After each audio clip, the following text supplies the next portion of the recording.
पितरों के लिए तर्पण है, देवताओं के लिए तर्पण है, ऋषियों के लिए तर्पण है और अपने इष्ट देव की प्रसन्नता के लिए तर्पण किया जाता है। कागज कलम लेके बैठा करें, ये बातें आपको कोई नहीं बताएगा। मेरे सामने ग्रंथ रखा है, इसका आप दर्शन कर लें। अद्भुत ग्रंथ है और यह है भव्य गरुण पुराण गाथा, जिसके वक्ता स्वयं नारायण और जिसके श्रोता स्वयं भगवान गरुण देव हैं। दूसरे तरफ गरुण जी ने फिर यह कथा महात्मा कश्यप को सुनाई। जिस समय माता के गर्भ में संतान थी, माता अदिति के गर्भ में, तब उसने इस ग्रंथ को सुना और सूर्य जैसे अद्भुत पुत्र को उसने जन्म दिया। सूत सौनक ऋषियों के बीच में संवाद चला है। पितामह भीष्म ने इस कथा को सुना है, तो यह महात्मा भरद्वाज के मुख से पितामह भीष्म ने इस कथा को सुना। तो ये तो बहुत अद्भुत गाथा है, बड़ी अद्भुत कथा है। देखिए तर्पण कितने प्रकार से होता है और कौन सी वस्तु डाल करके तर्पण करने से उसकी क्या फलश्रुति। और भगवान की कृपा से 16 दिन के बीच में जितनी बातें मैं इस ग्रंथ से कह रहा हूँ, तर्पण में हर चीज का प्रयोग करेंगे। मैं उन लोगों को कहूँगा जिनकी पोथी बैठी है वो तर्पण का महात्म्य नहीं समझ पाए। इतनी बहुत पोथियाँ हैं जो बिना तर्पण की पोथियाँ यहाँ पर बैठी हैं। तो हो सकता है कि कहीं आपने उसके ऊपर उतना ना समझा हो। मैं एक बार सुन लीजिए, मैं आपको यहाँ से बोलूँ। निष्काम भाव से किए गए जप में केवल अपना आप कल्याण कर पाते हैं, लेकिन जब आप तर्पण करते हैं या कराते हैं तो समस्त पूरी पुरखे परंपरा का उद्धार आत्म कल्याण हो जाता है। देखिए कुछ चीज़ों की चाहत के लिए यदि ये चीज़ें मिला ली जाएं या आप लिख लें, जैसे कपूर मिश्रित जल से पूरी दुनिया आपके बस में हो जाएगी। जहाँ बच्चे काम अपनी बात नहीं मानते हैं और घर में ऐसा उच्चाटन सा हो रहा है, कोई किसी की बात मानता नहीं है, तर्पण के जल में यदि कपूर डाल दिया जावे तो पूरा परिवार एक दूसरे की बात मानेगा, एक दूसरे के वश में होगा। यह जल में कपूर डालने से तर्पण की इतनी बड़ी महिमा है। कपूर तर्पण के लिए कपूर जल में डालें और उससे यदि तर्पण किया जावे तो राजा बस में यानी हर व्यक्ति आपके बस में होगा। जो इधर उधर भाग रहे हैं, प्राय माताओं के जीवन में ये बड़ी परिस्थितियां होती हैं, बहुत दिक्कतें होती हैं कि घर के ही लोग अपनी बात नहीं मानते। खैर गलत बात मत मनवाइए। घर में यदि कोई शराबी है, जुआरी है और उसको ऐसे 2 सैब लगे और वो छूटते नहीं है, ये होता श्राद्ध के समय में ही है। 16 दिन में यदि जल में कपूर डाल करके तर्पण किया जावे तो वह लोग अपनी बात मान लेते हैं। ये इसकी महिमा है। आपको ऐसा लगता है कि कहीं बहुत ज़्यादा हमारे शत्रु बढ़ रहे हैं, बहुत ज़्यादा शत्रु और हमारे ऊपर हावी हो रहे हैं, दुश्मन ज़्यादा बढ़ रहे हैं, तो उस समय गर्म जल के द्वारा तर्पण किया जाता है। ये सगरी बातें प्रमाणित हैं। उस समय पानी ठंडा नहीं लिया जाता और देवताओं के लिए आह्वान किया जाता है कि प्रभु हमें शत्रुओं से खतरा है और हम अपना सुरक्षित जीवन जीने के लिए यह तर्पण कर रहे हैं, इसे आप स्वीकार करें। ऐसे शत्रुओं के प्रति हमारे प्रति जो द्वेष की भावना है वह समाप्त हो जाती है। वह गर्म जल से तर्पण किया जाता है। तत्पश्चात हल्दी, जल में हल्दी डाल करके उस मिश्रित जल से आप तर्पण करते हैं। तो राजनीतिज्ञ जो लोग हैं, प्रजा से जो वोट चाहते हैं, समाज को अपना बनाते हैं, तो वो जल में थोड़ी हल्दी डाल करके तर्पण किया जाता है तो पूरा समाज बिल्कुल अपना हो जाता है। समाज अपने से कतरता नहीं है, अलग नहीं होता। ये जल में हल्दी डाल करके तर्पण करने की ये बहुत बड़ी महिमा है। जो तर्पण के बारे में नहीं समझते हैं वो इस बात को जरूर ध्यान दें। और ये मैं बहुत बड़े अभिमान वाली बात नहीं बोल रहा हूँ। पूरे हिंदुस्तान में, दुनिया में कहीं कितने भी प्रोग्राम हो रहे हों, तुलसीवन आश्रम के बैनर के नीचे जो कार्यक्रम हो रहा है, इतना अद्भुत आयोजन हो ही नहीं सकता। नहीं मुझे आप फोटो वीडियो भेज दें, मेरा पूरा ध्यान यहाँ होता है। मैं 5:15 बजे आता हूँ, यहाँ पर और सब मेरी निगरानी में, एक एक ब्राह्मण की एब्सेंट प्रेजेंट देखना, और वो पाठ कर रहे हैं कि वो सब पूरा का पूरा, ये सब मेरी देख रेख में। इसमें मैं खुद इंटरेस्ट होता हूँ। यहाँ के पात्र, यहाँ की व्यवस्था, ये पूजा ही आपको बता रही है सुंदर कलशों के साथ में, जहाँ देवों का आह्वान बंदन किया गया है। इस कोरोना काल में इतने ब्राह्मणों का दर्शन करना ही बड़े मुश्किल की बात है। हमारे पास में कुछ एक एक दिन के गीता पाठ के आए, आज हमने और ब्राह्मणों की संख्या बढ़ा दी है। वो तो यहाँ नहीं पहुँच पा रहे हैं, लेकिन प्रकृति तो देखती है। हमारे यहाँ गीता पाठ के लिए आज और ब्राह्मण देवताओं को, भू देवताओं की संख्या बढ़ा दी गई है।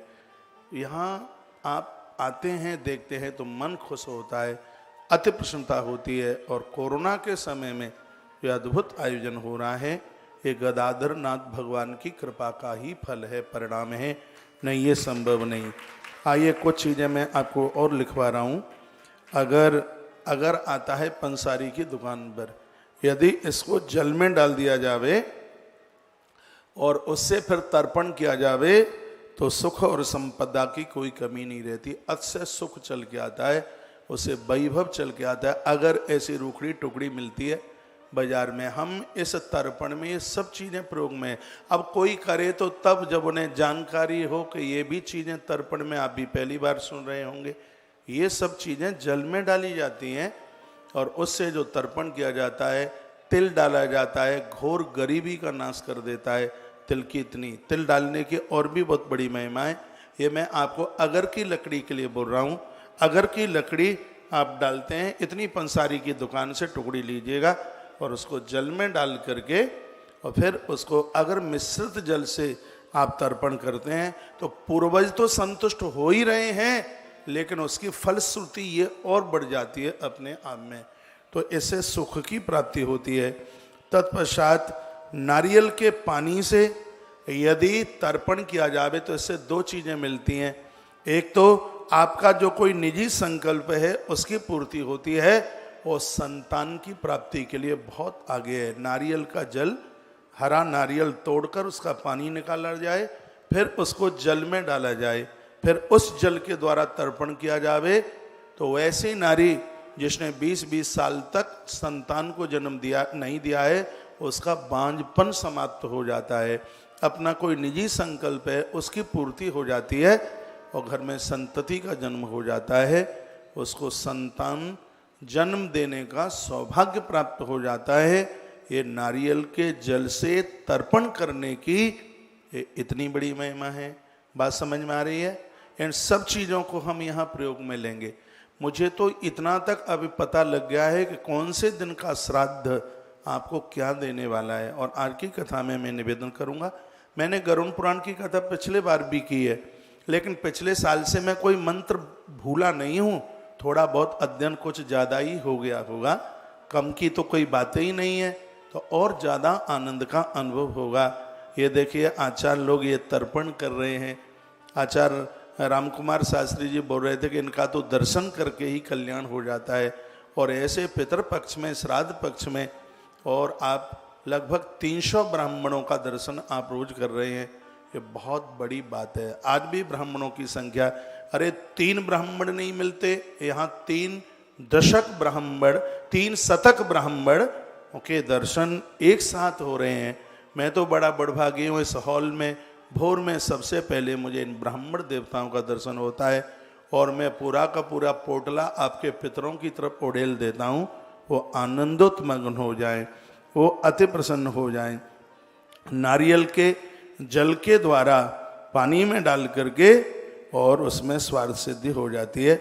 एक चीज़ और भी है, वो मैं आपको नहीं मालूम बताऊंगा, वो शत्रु का दमन करने के लिए, तो वो मैंने उसको छोड़ दिया है। तत्पश्चात मधु से यदि कोई तर्पण कर ले, शहद डालकर पानी में तर्पण कर ले, ये 100% बात शाश्वत है, मंत्र सिद्ध हो जाएगा। और इतना सिद्ध, आपके जप में इतनी सिद्धि आ जाएगी, मंत्र में इतनी सिद्धि आ जाएगी, रोगी को आपने अपने मंत्र के द्वारा दूध गंगाजल जल पढ़ करके दे दिया तो उसको तत्काल आरोग्यता मिल जाएगी। शहद जल में डालकर, ये लिख लें, आपको कहीं सुनने को नहीं मिलेंगी बातें। तो ये मेरा सर्च है, ये मेरा रिसर्च है, ये मेरा शोध है, ये मैंने ग्रंथों में इसको पकड़ा है। इतने ग्रंथों की कथा की मैं 58वां ग्रंथ कह रहा हूँ 17वें महीने में। तो मैंने इतने पुराणों को झांक लिया है, उन्हें बिल्कुल एकदम मैंने उसके अंदर प्रवेश करके उसको इतना टटोल लिया है। तो उनमें से सब बातें मैंने निकाल कर, इसकी बहुत बातें वराह पुराण में बहुत बड़े पितृ श्राद्ध तर्पण की बात कही गई है। तो ये कुछ बातें मैं वहाँ की आपके बीच में ये रख रहा हूँ। गरुड़ पुराण की तो है ही, इसमें 12 पुराण की बहुत बातें, इसमें कुछ वामन पुराण की बातें हैं जो मैं आपके बीच में बात रख रहा हूँ।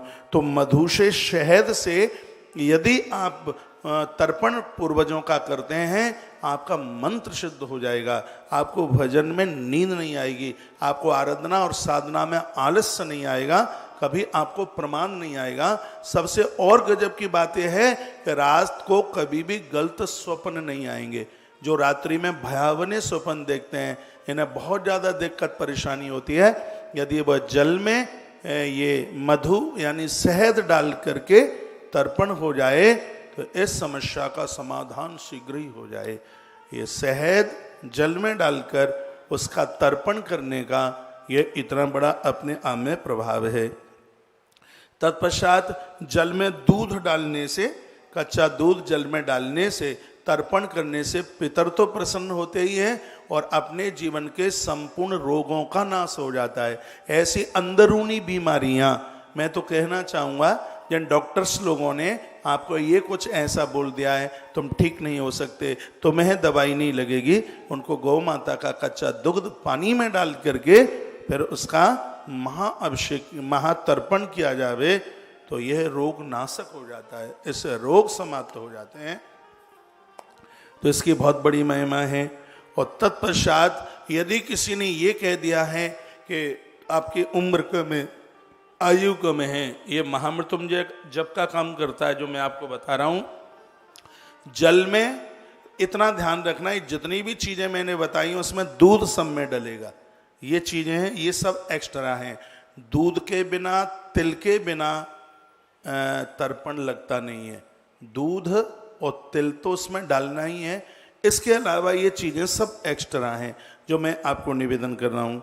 यदि किसी की उम्र कम है, ये कह दिया है ज्योतिषी ने कि तुम्हारी आयु में अल्पायु के योग बन रहे हैं, तो ऐसे लोग जल में घी मिलाकर, गौ माता के देसी घी की बूंदें डालकर यदि फिर उससे तर्पण किया जाता है तो व्यक्ति शतायु हो जाता है, उसकी लंबी आयु हो जाती है, वो दीर्घ आयु जीवन जी करके जाता है। ये घी डालकर तर्पण करने की ये बहुत बड़ी ये महिमा है। तो ये तर्पण की कुछ बातें ये मैं रोज बताता रहूँगा। तर्पण के लिए मैं नित्य बोलूँगा, रोज बोलूँगा। वेदांत तो ये भी है कि जब आप पूजा में से खड़े होते हैं, जैसे सूर्य भगवान को अर्घ देते हैं, ऐसे एक 5 अंजलि 7 अंजलि जल एक बर्तन में पानी रखो और उसको, इसमें माताएं भी कर सकती हैं, पुरुष भी कर सकते हैं, ऐसे जल लें और उसको दक्षिण की तरफ ऐसे, देवताओं को पानी ऐसे दिया जाता है और पूर्वजों को जल ऐसे दिया जाता है। ये तो रोज का विधान है, ये तर्पण तो होना ही चाहिए। यजनों में तर्पण का विधान बताया गया है। तर्पण के प्रति श्रद्धा रखिए, श्रद्धा रखिए तर्पण के प्रति, आप श्रद्धा रखें तर्पण के प्रति। बोलिए भक्तवत्सल भगवान की। यदि आप लिख सकते हैं तो कुछ बातें और लिख लीजिएगा।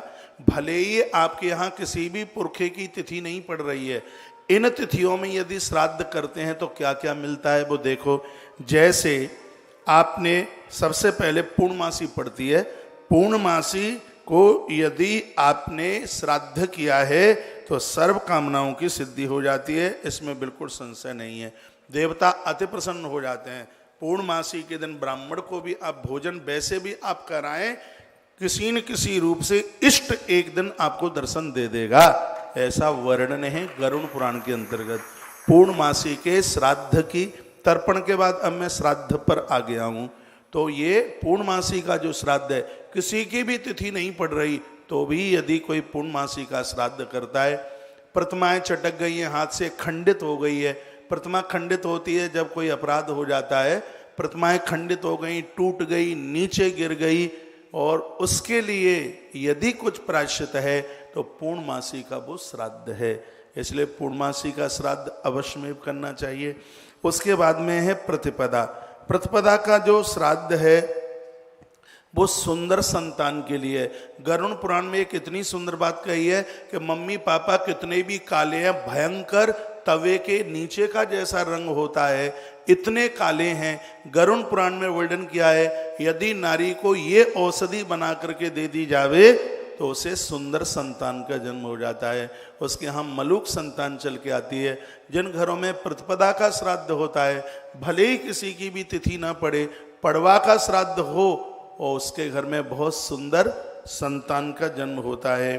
और किसी को बेटे ही बेटे हैं और जो कन्या की कामना करते हैं, हमें भगवान एक बेटी दे दे, ऐसे कम लोग होते हैं जो बेटी की चाहत करें।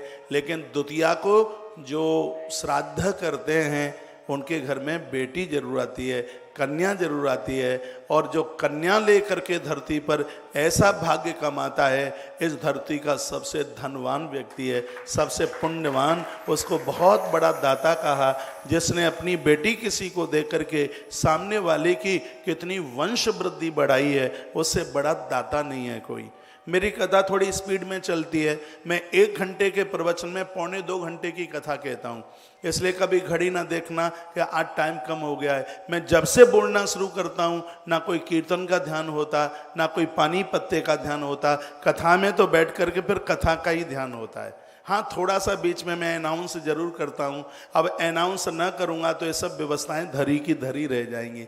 जो काम चालू किए हैं वो पूरे भी होने चाहिए। आज मैं आपके बीच में जिन कथाओं का वर्णन करूंगा, कितने भी काम हों, आपके पास लाख काम हों, लाख कामों को एक तरफा कर देना, लेकिन आज की कथा मन छोड़ना। हल्ला बोल कथा होगी, इतना आनंद होगा। ये श्राद्धों के बारे में कुछ आप लिख लें, नहीं ये बात सुनने को नहीं मिल पाएंगी। तो प्रतिपदा का जो श्राद्ध है वह सुंदर संतान के लिए है। कन्या की जो चाहत रखते हैं उनके घर में द्वितीया का श्राद्ध होना चाहिए। श्राद्ध का मतलब होता है कि पूर्वजों के निमित्त श्रद्धा से ब्राह्मणों को जिमाना, उसे श्राद्ध कहते हैं। तो ये द्वितीया का श्राद्ध है। और पहले जब वाहन नहीं होते थे उस समय घोड़े ही वाहन होते थे, तो उसको अब आप वाहन में जोड़ लें। जिनको गाड़ी घोड़े चाहिए, घोड़े का मतलब वाहन, यान जिसे कहते हैं, और किसी का मन है कि मेरे पास कुछ बढ़िया सी गाड़ी हो, अच्छी सी गाड़ी हो, उसके लिए ये जो तृतीया का श्राद्ध है ये बड़ा अद्भुत है, ये बहुत ज़्यादा प्रभावशाली है। जिसके गाड़ी से, जिसके वाहन से चलते हुए रास्ते में किसी जीव की हत्या हो गई है, बहुत ऐसी घटनाएं घटती हैं। आगे से नील गाय आ गई और कोई पशु आ गया, कुछ नहीं तो सांप ही सामने आ गया। तो यदि चलते हुए आपसे ऐसा कोई अपराध हो गया है तो तृतीया का श्राद्ध करने से उसका प्रायश्चित हो जाता है। कौन बताएगा आपको ये बातें? इस देश को मुझसे कभी घाटा नहीं हो सकता, बिल्कुल भी। ऐसी ऐसी बातें निकाल कर ग्रंथों से आज मैंने समाज के बीच में परोसने की कोशिश की है। इनसे सकून मिलेगा, शांति मिलेगी। कितना भी वैभव हो, घर में शांति नहीं है, सकून नहीं है, सब बेकार है। आपके पास कागज हो तो ये श्राद्ध जरूर लिख लीजिएगा, जो ये तृतीया का जो श्राद्ध है, कल तृतीया है। अनजान में बहुत लोगों से त्रुटि हो जाती है, गलती हो जाती है। चलते फिरते कीड़े मकोड़े पाम के नीचे मर जाते हैं, गाड़ी के नीचे भी बहुत जीव हत्या हो जाती है। कभी कोई बंदर रास्ते में, कोई नीलगाय और कोई जानवर ठोकर लग गई, उसके लिए तृतीया का श्राद्ध बड़ा अद्भुत है। इसके 2 काम है, एक तो ये श्राद्ध आपको वाहन देता है और दूसरा आपसे या आपके वाहन से होने वाली जीव हत्या का ये श्राद्ध प्रायश्चित करा देता है। ये तृतीया के श्राद्ध की इतनी बड़ी महिमा है। बात समझ में आ रही है कि नहीं आ रही?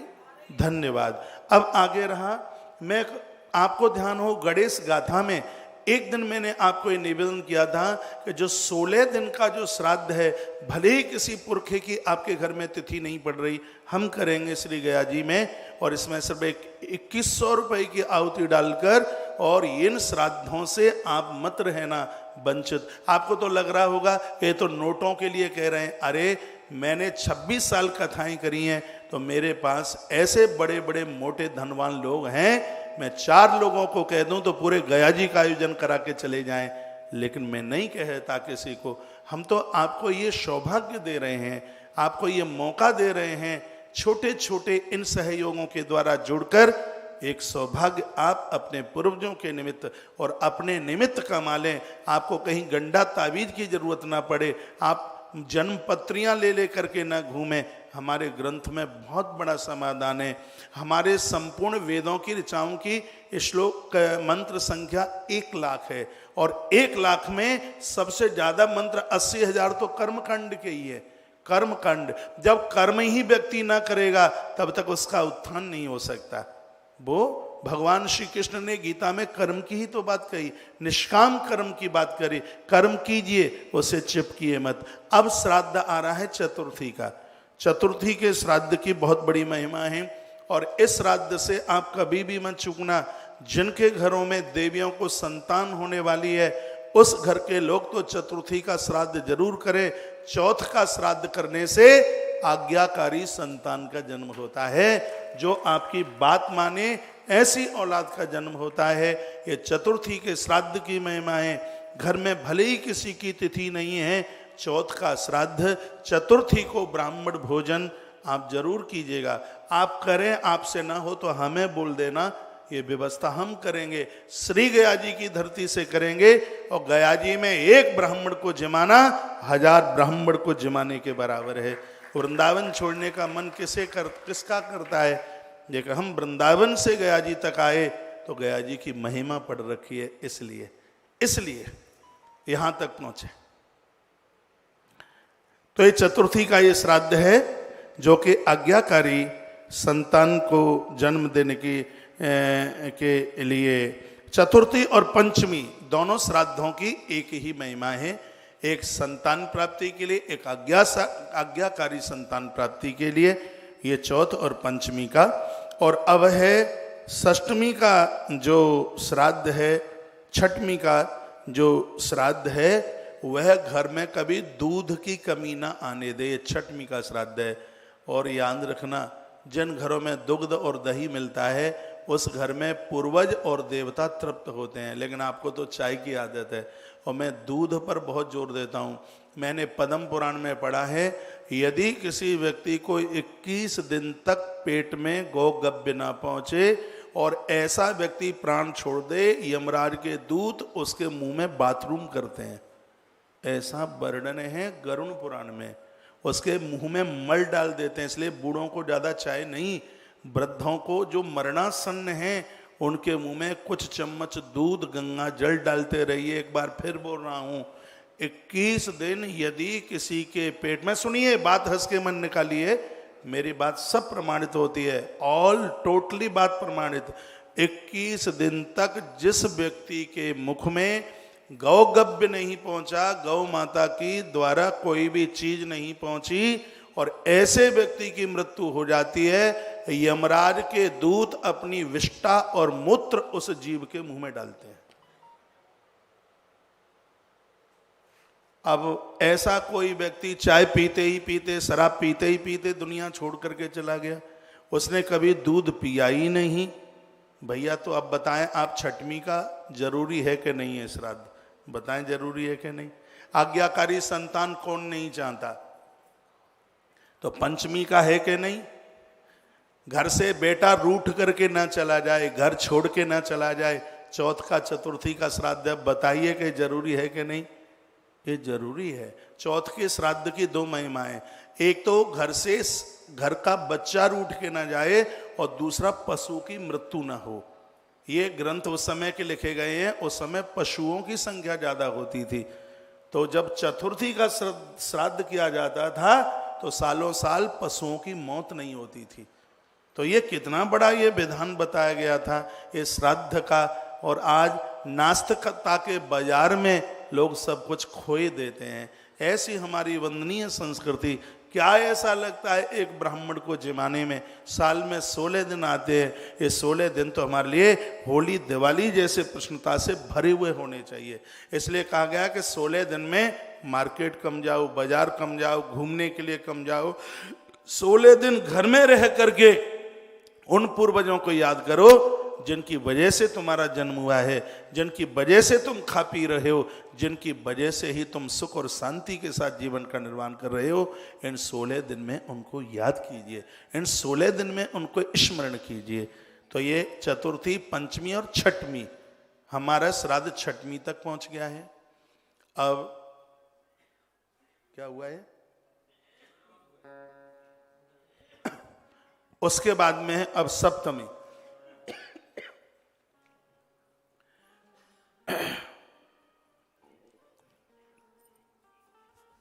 आप कहोगे हमारे यहां ब्राह्मण नहीं मिलते हैं, तो ब्राह्मण है ना गया जी में। सूर्य भगवान को यहां से अर्घ देते हैं, सूर्य नारायण वहां प्राप्त कर लेता है, ब्राह्मण को यहां जिमाया जाएगा, उसका पूरा असर पितृलोक में पहुंचेगा, ये पक्का पहुंचेगा। ये आपको मालूम है कि 11.5 महीने के बीच में परिवार में किसी की मृत्यु होती है तो कढ़ाई नहीं चढ़ाई जाती है। तो लौकिक बातों में भी सबको ये पता है, कहीं सोबड़ हाल फिलहाल में हो जाए तो भी श्राद्ध नहीं होता, लेकिन घर में ही तो आप कढ़ाई नहीं चढ़ा सकते, बाहर तीर्थ में जाकर, कहीं बाहर मंदिर में जाकर के और आप ब्राह्मण को आप जिमा सकते हैं। और ये होना चाहिए कहीं भी, जैसे भी कैसे भी हो। इस कोरोना के काल में जिनके यहाँ से लोग दुनिया छोड़ छोड़ करके चले गए हैं, उनके निमित्त ब्राह्मण भोजन, उनके लिए जल, आज की कथा में मैं बताऊंगा, निवेदन करूंगा, ये पूर्वज अन्न और पानी से कितने प्रसन्न होते हैं। 100 श्लोक बोलूंगा इस बात के ऊपर। एक बार जयकारा लगाइए, बोले भक्त वत्सल भगवान की जय हो, श्री हनुमान जी महाराज की जय हो। सप्तमी का व्रत, वो सप्तमी का श्राद्ध करने से पकी हुई फसल के ऊपर ओले नहीं पड़ते, खेत खलियान में आग नहीं लगती, उनकी सुरक्षित जो फसल है वो घर में आती है। अब जो व्यापारी लोग हैं वो सप्तमी का करेंगे तो दुकान में ताले नहीं टूटेंगे, अग्नि प्रकोप नहीं होगा और दुकान से कोई सामान चुरा के नहीं ले जाएगा। तो खेती का इसमें मतलब है कि जिसका जिस प्रकार का कारोबार है, उसके जो पैसे को आवक की जो व्यवस्था है, उसमें किसी भी प्रकार का नुकसान नहीं होगा। बाजार में पैसा नहीं मारा जाएगा, उधारी नहीं मारी जाएगी, पैसा वापस आएगा। कृषक लोग हैं उनकी फसल ठीक से होगी, व्यापारी लोग हैं उनकी दुकान ठीक से चलेगी। ये सप्तमी के व्रत की, ये सप्तमी के श्राद्ध की महिमा है। अब बताओ ये जरूरी है कि नहीं है? जब दुकानें ही ना चलेगी तो फिर पेट कैसे भरे जाएंगे, फसल ही नहीं होगी, परिवार का भरण पोषण कैसे चलेगा? तो उसके लिए ये सप्तमी का जिस दिन, अब तो सोचते हैं जी हमारे तो घर में इतने पूर्वज थे कि रोज श्राद्ध ही श्राद्ध करो। आपको पता है कि एक ऐसा परिवार जो कि बिल्कुल फैला हुआ परिवार है, लाखों रुपया शादी में खर्च करें, टेंट लगा दो बड़े बड़े, और आदमी बैठे हैं उसमें 25 तो टेंट खाने को दौड़ता है। आयोजन तो तभी तो अच्छे लगते हैं, नंद आवे, नंद की नंद आवे, ये सब आवे तभी तो फलता फूलता परिवार। हमारे यहाँ तो रोज ही कढ़ाई चढ़ानी पड़ती है, रोज के ही श्राद्ध हैं। आपके ऊपर भगवान की कृपा है, आपके घर में रोज के श्राद्ध हैं। मैं तो कहना चाहूँगा कि रोज के श्राद्ध होने चाहिए, पूरे 16 दिन के ही होने चाहिए। ये सप्तमी की बात मैंने आपके बीच में रखी। ये सप्तमी के श्राद्ध की महिमा, आपको आपके कारोबार में नुकसान ना हो, आपका पैसा बाजार में ना फंसे, आपके घर में धन की आवक हो। सप्तमी के व्रत की ये श्राद्ध की बड़ी बड़ी महिमा है। अष्टमी, अष्टमी का ऐसा है कि जिस क्षेत्र में हाथ डाल दो वहीं आपको लाभ हो जाए। ये अष्टमी के श्राद्ध की महिमा है। कभी कभी लोग निर्णय नहीं ले पाते हम क्या करें क्या ना करें, लेकिन जो अष्टमी का श्राद्ध है, जिधर आपने कदम रख दिया वहीं तुम फलीभूत हो जाओगे, वहाँ लाभान लाभ, वहाँ पर लाभ की ही स्थिति होगी। और तत्पश्चात नवमी का जो श्राद्ध है, पशु लाभ है इसमें। और सबसे बड़ी इसमें जो बात है कि ऐसी मेरी पूज्य मातृशक्ति जिनका पति उनसे पहले दुनिया छोड़ करके चला गया है, नवमी के श्राद्ध भले ही कोई तिथि उनकी पड़े, उस तिथि में तो कीजिएगा ही, लेकिन नवमी को भी श्राद्ध जरूर होना चाहिए। मैं अपनी उन बहनों को कहना चाहूँगा जिनके घर में सासू माँ हैं, ससुर साहब नहीं हैं, जिनके घर में माँ हैं, पापा नहीं हैं, उन घरों में नवमी का श्राद्ध होना ही चाहिए। ये नवमी के श्राद्ध की बहुत बड़ी महिमा है। उसके बाद में अब है दसवीं। दसवीं का जो श्राद्ध है भैया, ये घर में पशुओं के लिए, पंछियों के लिए, ये उसके लिए बड़ा लाभकारी है। पशुओं के लिए तो बहुत, इसमें कई श्राद्धों की बात कही गई है। इसमें ऐसे पशु, कोई 1 खुर वाले हैं, कोई 2 खुर वाले हैं, कहीं हिंसक पशुओं का हमारे ऊपर प्रकोप न हो जाए, कहीं कोई भैंस गैया सींग मार दे, कहीं कोई पशु जानवर के द्वारा कहीं कोई हत्या हो जाए, ऐसी बहुत घटनाएं घटती हैं कि पशुओं के द्वारा लोगों के प्राण चले जाते हैं। तो ये दशमी का श्राद्ध जो है, ऐसे जिनको हम सोच भी नहीं सकते और अकस्मात मौत आकर के खड़ी हो जाती है, तो उससे बचने के लिए ये दशमी का श्राद्ध अपने आप में बहुत बड़ा प्रभावशाली है। उसके बाद में एकादशी का श्राद्ध, जो 11 का श्राद्ध करते हैं उनके घर में सोना चांदी की चोरी नहीं होती। एकादशी का श्राद्ध करने से सोना चांदी का दान करने का जो पुण्य मिलता है, ऑटोमेटिक वो है पुण्य मिलता है। और घर का कोई भी व्यक्ति घर छोड़कर बाबा बैरागी साधु सन्यासी हो गया, या जिनके गुरुदेव दुनिया छोड़ करके चले गए, ऐसे तपे तपाए महापुरुषों के लिए 11 का श्राद्ध किया जाता है। उनके लिए एकादशी का ये श्राद्ध बहुत ज़्यादा अद्भुत है, बहुत ज़्यादा विशेष है। द्वादशी का जो श्राद्ध है ये बल देता है, ये शक्ति देता है और ये ताकत देता है। द्वादशी का श्राद्ध उनके लिए भी है जिनकी अपनी जन्म भूमि से अलग मृत्यु हुई है। मान लिया जाए वो रहने वाले यहाँ के हैं और उनकी मौत कहीं दूसरी जगह हुई है।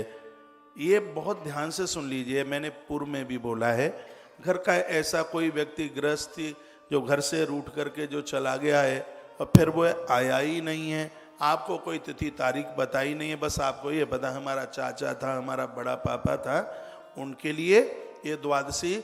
और जो घर से कहीं बाहर जिसकी मृत्यु हुई है, मैं तो निवेदन करना चाहूँगा, जन्म में यहाँ का और हॉस्पिटल में हुई है मृत्यु, जिनकी मौत अस्पताल में हुई है, घर के बाहर हुई है, भले ही कोई भी तिथि पड़े, उनके लिए द्वादशी का श्राद्ध घर में होना ही चाहिए।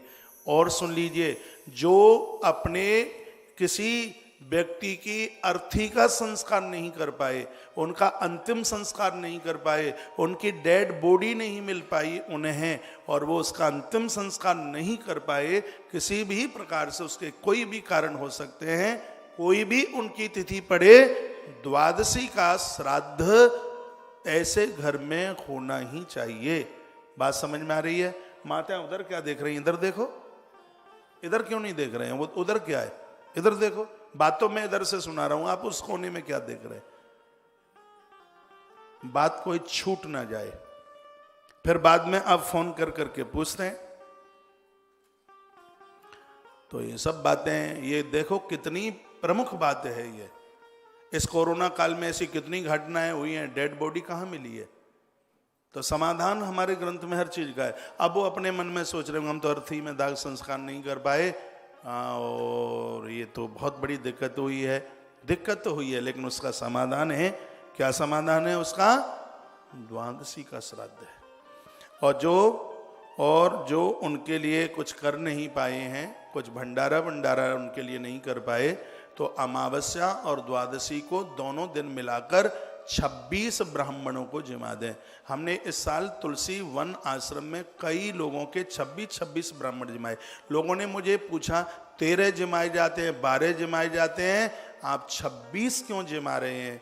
मैंने कहा इसलिए जिमा रहा हूँ 26, मैंने ग्रंथों में पढ़ा है अंतिम संस्कार नहीं कर पाए हैं तुम उनकी डेड बॉडी नहीं देख पाए, तुम उनका अंतिम संस्कार नहीं कर पाए, इसलिए इसका विधान है उसके दूने ब्राह्मण होने चाहिए, उसके डबल ब्राह्मण होने चाहिए।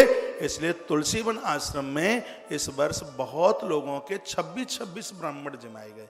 आश्रम में भी लोग सोच रहे थे कि पता नहीं है महाराज जी ने कौन सा रूल निकाला है, 13 होने चाहिए थे, 40 होने चाहिए, ये 26 क्यों है?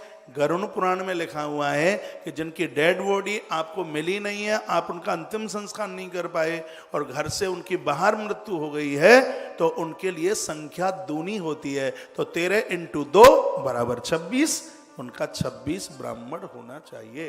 बात आ रही है समझ में? एक पक्का पंडित बना देंगे आपको। बोलिए बांके बिहारी लाल की जय हो। श्री हनुमान जी महाराज की जय हो। जय जय श्री राधे जय जय श्री राधे जय जय श्री राधे श्याम। जो त्रयोदशी का श्राद्ध है ये श्रेष्ठता को जन्म देता है। जो त्रयोदशी का जो श्राद्ध जिनके घर में होता है, शराब, गुटखा, बीड़ी, सिगरेट, तम्बाकू, ये दुनिया के ऐब कुकर्म टिक नहीं सकते वहां पर। यह देखो, 2 बात मैं आपको बता रहा हूं। शिवालय में कार्तिकेय की पूजा करते हैं।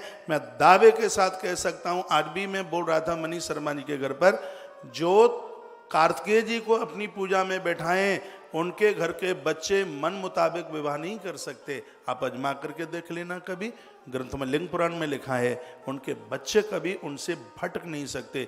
चाहे स्त्री हो चाहे पुरुष हो, वह लोग संयमी बन जाते हैं। जिनके घरों में त्रयोदशी का श्राद्ध होता है, उस घर के रहने वाले लोगों के अंदर कोई दुर्गुण पैदा हो ही नहीं सकता। ये त्रयोदशी के श्राद्ध की महिमा है, ये त्रयोदशी के श्राद्ध की विशेषता है। अब आप बताएं कौन सा श्राद्ध है छोड़ने के लायक? त्रयोदशी का श्राद्ध अतिश्रेष्ठता को जन्म दे देता है। त्रयोदशी का श्राद्ध होना चाहिए, घर में, परिवार में होना चाहिए। कोई अकाल मृत्यु के द्वारा मरा, अपमृत्यु में उसकी अकाल मृत्यु हुई है, उसने आत्महत्या कर डाली है, और ऐसे लोगों की तिथि कोई भी पड़े, चतुर्दशी 14 का उनके लिए ब्राह्मण भोजन होना चाहिए। क्योंकि उस जीव को बड़ी दुर्गति मिलती है, उसको बड़ा कष्ट होता है, उसके ऊपर बड़े संकट होते हैं, जो आत्महत्या करके मरा। मैं तो कहता हूं, जीवन में कितनी भी तकलीफ आवे, स्त्री पुरुष को चाहिए वो जीवन में कभी आत्महत्या ना करे। और यदि कहीं कुछ ऐसा हुआ है, कहीं किसी के घर ऐसा हुआ है, तो उसकी तिथि भले ही कोई भी पड़े, उसके लिए चतुर्दशी यानी 14 का श्राद्ध होना ही चाहिए। उनके लिए ये 14 का, बहन पाम अंदर कर लो। और अब है अमावस्या। भूले बिसरे जो भी कोई छूट गया है, पिंडदान भी आप करके आ गए हैं। कल मैंने बोला है कि पिंडदान कर लिया, तो ये इसलिए कहीं सोवड़ सूतक हो गया है, तो उसमें श्राद्ध नहीं कर पा रहे हैं, तो पुरखा अतृप्त नहीं होता। उसके लिए जैसे एकादशी के बाद उसका उद्यापन हो जाता है, और फिर आप 11 करते हैं, किसी कारणवश सूतक पात्र में व्रत छूट जाता है, तो उसका दोष नहीं लगता, तो उसी के लिए पिंडदान होता है। लेकिन पिंडदान के बाद में फिर आप जब सब श्राद्ध कर्म छोड़ देते हैं, तो कल मैं निवेदन कर रहा था, आज पिंडदान किया तो यहाँ से लेके ऊपर तक के तो तृप्त हो रहे हैं, लेकिन उसके बाद में भी तो किसी की मृत्यु हो सकती है, तो उनके लिए श्राद्ध जरूरी है कि नहीं? पिंडदान के बाद में भी तर्पण होने का विधान गरुड़ पुराण के अंतर्गत है। हाँ, अमावस्या जो भूले बिसरे भटके, जिनकी आपको तिथि भी नहीं पता, जिनके बारे में आपको कोई जानकारी है ही नहीं, मालूम ही नहीं है, 21 पीढ़ियों तक का असर ये आपको, जो आप गोत्र लगा के करते हैं, ऐसे 7 पीढ़ियों तक इस तर्पण का असर चला जाता है। लेकिन अमावस्या का तो ठोकर 21 पीढ़ी पर मारता है ये श्राद्ध जाकर के। जो अमावस्या का जो श्राद्ध है, इन श्राद्धों में सर्वोच्च है ये तो इतना आनंद देता है। अमावस्या का श्राद्ध घर में पितृदोष को समाप्त कर देता है। पितृदोष में बहुत तकलीफें, बड़ी दिक्कतें आती हैं। पितृदोष में अकाल मौतें हो जाती हैं, पितृदोष में घर की वंश वृद्धि रुक जाती है, पितृदोष में बहुत बड़े घाटे हो जाते हैं, पितृदोष में संतान अपने आप से बेकाबू, अपनी लगाम से बाहर हो जाती है। तो ये जो अमावस्या का जो श्राद्ध है, ये तमाम दिक्कत परेशानियों को दूर कर देता है। तो ये मैंने कुछ बातें तर्पण की और श्राद्ध की बातें आपके बीच में रखी हैं, और मुझे विश्वास है कि ये बातें आपके ज़रूर गले उतरी होंगी, आपकी ज़रूर समझ में आई होंगी। तो आप श्री गया जी तक पहुँचे हैं, आप तो बड़भागी भाग्यशाली हैं ही, जो हमें बाहर से आप सुन पा रहे हैं। आपकी भागवत जी बैठी है, मेरे पास शब्दों में वर्णित करने के लिए मेरे पास शब्दों की कमी पड़ जाएगी। आप कितना बड़ा पुण्य, आप कितना बड़ा आनंद श्री गया जी की जो धरती पर है। मैं एक बहुत आनंद के साथ ये बात कह रहा हूँ, ये इतने बड़े जो ये अनुष्ठान हैं, ये कोई ऐसा नहीं है कि इसमें हम कोई धन इकट्ठा करने के लिए ऐसा कोई संकल्प ले लिया है। बिल्कुल मुझ जैसा तो आदमी ऐसा यह कभी कर ही नहीं सकता। ऐसा होता तो मैं इसकी सहयोग राशि पूरी 31,000 रखता, जिसमें 11,000 का खर्चा आ जाता और 20,000 आश्रम को बच जाते। सत्य यही है, जो आपसे लिया कुछ जा रहा है, इसमें खर्चों की भी पूर्ति करना बहुत बड़े मुश्किल की बात है। पूरे हिंदुस्तान में इतना सस्ता अनुष्ठान कोई करके तो बता दे। ब्राह्मणों की आने जाने की टिकट 1,500 रुपए की है। यहाँ से साधारण रिजर्वेशन में फिर कपड़े लत्ते दक्षिणा 100 रुपया रोज की भोजन की दक्षिणा, ये तो आंकड़े लगा लेना, कुछ नहीं बचता। और हमें चिंता इसलिए नहीं है क्योंकि ये बचाने के लिए नहीं, ये आत्म शांति के लिए अनुष्ठान किया जा रहा है। हाँ, तो हमें तो कोई टेंशन ही नहीं है, काहे की चिंता है हमें। ये सौभाग्य, यह मौका आपको मिल रहा है। हमारे पास कुछ गीता के नाम बढ़ रहे थे, तो आज हमने गीता पाठ के लिए और एक्स्ट्रा कुछ ब्राह्मणों को बिठा दिया है। यहाँ हर प्रकार से एक बारीकी के साथ में इस अनुष्ठान को किया जा रहा है और ये आपको मौका मिल रहा है, ये आपको सौभाग्य मिल रहा है। आश्रम के सभी नंबर चालू हैं। श्राद्ध के लिए, तर्पण के लिए कितनी छोटी सी सहयोग राशि, गीता पाठ, श्राद्ध और तर्पण, उसके साथ ब्राह्मण भोजन दक्षिणा, सब कुछ उसी में ही है। आपसे सिर्फ 1100 रुपये का उसमें आपसे सहयोग लिया जा रहा है। पूरा का पूरा इसमें ब्राह्मण भोजन, तर्पण और गीता जी का पाठ, ये सब पूरा 6 तारीख तक उसमें सिर्फ 6,000 रुपये का सहयोग लिया जा रहा है। पोथी के लिए 7,500 प्लस तर्पण और प्लस उसमें गीता पाठ, और उसको 11,000 रुपये की सहयोग राशि उसमें ली जा रही है। तो ये पोथियाँ मैं कुछ ज़्यादा कल आपको बता गया, वो पूरे रजिस्ट्रेशन है हमारे पास 508। पोथियाँ तो कम है क्योंकि ज़्यादा पोथी ली नहीं थी यहाँ पे। पोथियाँ तो 2,000 हो जाती, ली नहीं। उन्होंने सबको वो गीता पाठ के सहित वो रजिस्ट्रेशन दिया है। हाँ, अभी हमारे पास दूसरी पोथी के लिए बहुत काफ़ी जगह बकाया है। और मैं तो कहूँगा जिन विशेष तिथियों का मैंने अभी यहाँ से वर्णन किया है, एकादशी भी है उसमें, नवमी भी है, द्वादशी भी है, त्रयोदशी भी है और चतुर्दशी भी है। ऐसा कैसे कहना भूल जाऊँ, अमावस्या भी सामने आ रही है। तो आप ये ना सोचें कि हम घाटे में रह गए कि हमने तो पहले ही पोथी रखवा ली। एक बात और मैं आपको निवेदन करूँगा, आपकी पोथी भले ही 27 तारीख को पूरी हो जाए, लेकिन आपके पूर्वजों को विदा में 6 तारीख को ही करूँगा। वो यहाँ कथा सुनेंगे, पूरी कथा यहाँ सुनेंगे। गरुड़ पुराण के यजमान बने हैं, इसी राशि में उनका तर्पण भी यहाँ चल रहा है। वायु पुराण आगे आ रहा है 28 तारीख से, उसमें भी वायु पुराण में वेदी पूजा और उसमें तर्पण, ये दोनों के लिए, और ग्रंथ कथा, और उसके लिए कितना है 4150 रुपये का सहयोग लेकर श्री गया जी की धरती पर यह आयोजन किया जा रहा है। तो उसमें भी आप जरूर जुड़िए। पूरा का पूरा ब्राह्मण भोजन आप हटा देंगे तो तर्पण गीता पाठ का पूरे अनुष्ठान का आपसे सहयोग सिर्फ 5,000 रुपया, 5100, 5,000 भोजन के सहित ये 7,000 रुपये का सहयोग है। तो इसमें जोड़कर ये सौभाग्य, भले आप एक आध दिन का कराएं, तो इसमें आप जुड़ते हुए यह सौभाग्य, यह मौका कमा लीजिए। और मैं तो कहूँगा जिस दिन आपकी जो तिथि पड़ रही होगी तो उसमें आप नित्य, मैं तो कहूँगा नित्य का ब्राह्मण भोजन उसमें बच भी जाए। तो वृंदावन में हमने गाड़ियाँ और बढ़ा करके शुरू करा दी हैं श्राद्ध पक्ष में। हम लोग तो बड़े बड़भागी हैं, इसलिए बड़भागी हैं, तुलसी वन आश्रम रोजाना सूर्य अस्त होने से पहले कम से कम 7,000 लोगों को नित्य भोजन की व्यवस्था कर रहा है। तो ये भाग्य नहीं है क्या? घर में 7 लोगों को संभालना मुश्किल होता है और वहाँ 7,000 लोग पर डे भोजन कर रहे हैं, गाड़ियाँ चल रही हैं। कितने आनंद की बात है। कभी आप आइए वृंदावन, यहाँ हमारी बहुत माताएं वृंदावन से आई हैं, यहाँ पर बैठी हैं। कभी इनको भी पूछ लिया करें कि तुलसी वन आश्रम की क्या रूपरेखाएं, क्या व्यवस्थाएं। ये सब आपको बिल्कुल बताएंगे। वहाँ बहुत आनंद का अनुभव हो रहा है इन सेवा कार्यों के साथ जोड़कर। तो आप भागवत जी की पोथी के लिए, क्योंकि भागवत जी की पोथी जितनी हमारे पास व्यवस्था है जैसे ही पूरी होती हैं सो ही रजिस्ट्रेशन के ऊपर रोक लगा दी जाएगी। मैंने आज भी ऑफिस में आश्रम में फ़ोन करके ये बोल दिया है। तो आश्रम के नंबरों पर आप कांटेक्ट करते हुए, संपर्क करते हुए प्लीज़ उसमें आप गोत्र जरूर लिखाएं।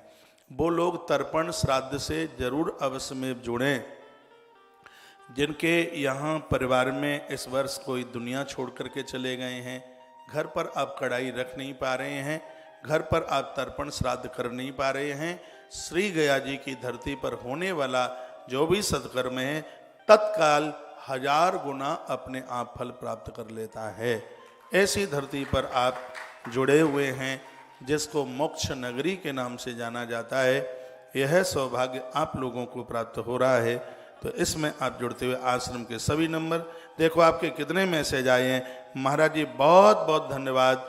आज जो आपने तर्पण की और श्राद्ध की जानकारी दी है ये हमें पहली बार ही पता लग रहा है। मैं तो ज़्यादा कथा वही सुनाता हूँ जो आप पहली बार सुनते हैं।